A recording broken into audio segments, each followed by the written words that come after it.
السلام علیکم دوستو، کیسے ہیں آپ؟ دوستو، آج کی ہم ایپیسوڈ میں جانیں گے ہندوستان میں پہلی حکومت کس کی تھی اور کشن کون تھا، اور ہندوستان کی دوسری حکومت کون سی تھی۔ تو آئیے شروع کرتے ہیں۔ کشن کی حکومت کا ذکر۔ مملکت ہندوستان میں سب سے پہلے جس نے مسند حکومت پر قدم رکھا وہ کشن تھا۔ یہ کشن وہ مشہور سری کشن نہیں ہے جس کی بات اہل ہند نے نادر الوجود قصے اور خلاف قیاس حقائقیں اور روایتیں اپنی کتابوں میں نقل کر کے اسے محبوبیت کے مرتبے تک پہنچا دیا ہے۔ مذکورہ بالا کشن ایک عاقل اور سمجھدار شخص تھا جس کو اہل ہند نے اس کی جرات اور مردانگی کے لحاظ سے فرمانروای کے لیے منتخب کیا۔ چونکہ یہ شخص جسم کا بہت بھاری اور وزنی تھا، گھوڑا اس کی سواری کی تاب نہ لا سکا، اس لیے اس نے حکم دیا کہ سپیل وحشی دام میں لائے جائیں، جنہیں تدبیر دام کیا اور ان پر سواری کی۔ راجہ کشن کے زمانے میں ایک شخص برہمن نام بن ہند کی نسل سے ظاہر ہوا۔ چونکہ یہ شخص بہت سمجھدار اور عقل مند تھا، کشن نے اس کو اپنا وزیر بنایا۔ ہندوستان کی اکثر مشہور صنعتیں اس برہمن کی ایجاد کی ہوئی ہیں۔ بعض لوگ لکھتے ہیں کہ پڑھنے اور لکھنے کا رواج بھی اسی برہمن نے ہی ایجاد کیا۔ ملک ہندوستان میں جو پہلا شہر آباد ہوا اس کا نام اہود تھا، جو ملک ہندوستان میں آباد ہوا۔ کشن نے 400 سال زندہ رہ کر دنیا سے رحلت کی۔ یہ راجہ تیموس کا ہم اثر تھا۔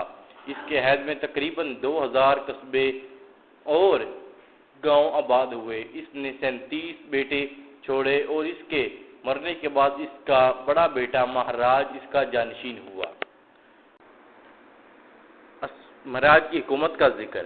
باپ کے مرنے کے بعد مہاراج نے قوم کے سرداروں اور بھائیوں کی مدد سے حکومت کی باغ اپنے ہاتھ میں لی، اور سچ یہ ہے کہ ملک کے آباد کرنے اور انتظام سلطنت کو بہترین طریقے پر چلانے میں اس نے باپ سے زیادہ کوششیں کی اور اپنی رعایا کے مختلف حصے کیے۔ جو لوگ کہ پورب بن ہند کی نسل سے تھے انہیں حکومت اور سیاست کے لیے منتخب کیا، اور جو افریقہ برہمن کی اصل سے تھا وزارت کے لیے منتخب کیا،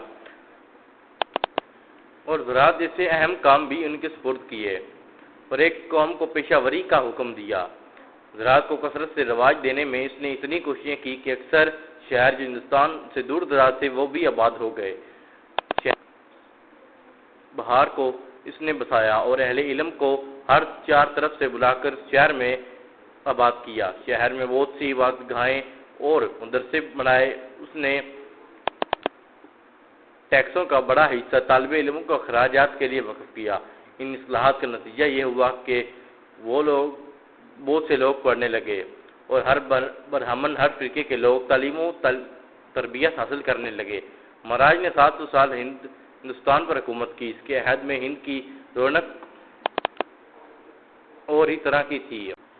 مہاراج نے ایران کے بادشاہوں کے ساتھ ہمیشہ دوستی اور محبت کا برتاؤ کیا، لیکن چند دنوں کے بعد اس کا بھتیجا برخاستہ ہو کر فریدوں کی خدمت میں گیا اور چچا کے خلاف اس سے مدد چاہی۔ فریدوں نے گرشپس بن اعتراض کو فوج جرار کے ساتھ اس کی مدد کے لیے مقرر کیا۔ جب گرشپس سے ہندوستان آیا تو اس کی مدد سے بہت سے آباد شہر ویران ہوئے، اور غارت کاری کا سلسلہ برابر 10 دن تک جاری رہا۔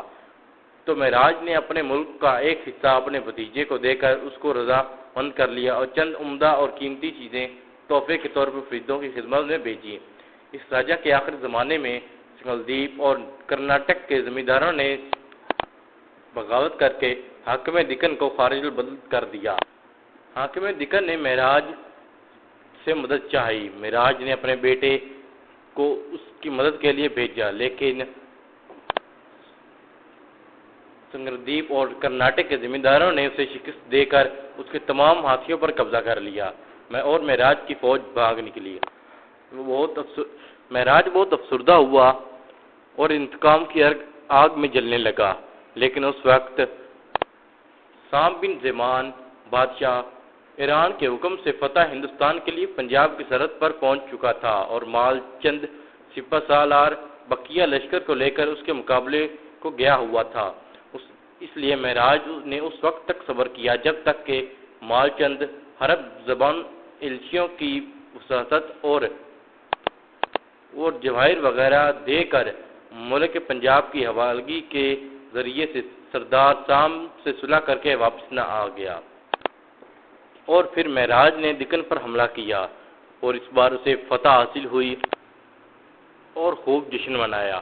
مہراج نے 700 سال کے بعد اس جہاں سے رحلت کی اور 14 بیٹے اپنی یادگار چھوڑ گیا۔ مہراج کے بعد اس کا بیٹا کشوا راج اس کا خلف الرشید تھا، وہ باپ کے بعد ہندوستان کے تخت پر بیٹھا۔ آج کی ہماری اس ایپیسوڈ کا یہیں ہوا اختتام۔ اگلے ایپیسوڈ میں جانیں گے کہ کشوا راج کی حکومت کون تھا اور یہ کیسے قائم ہوئی۔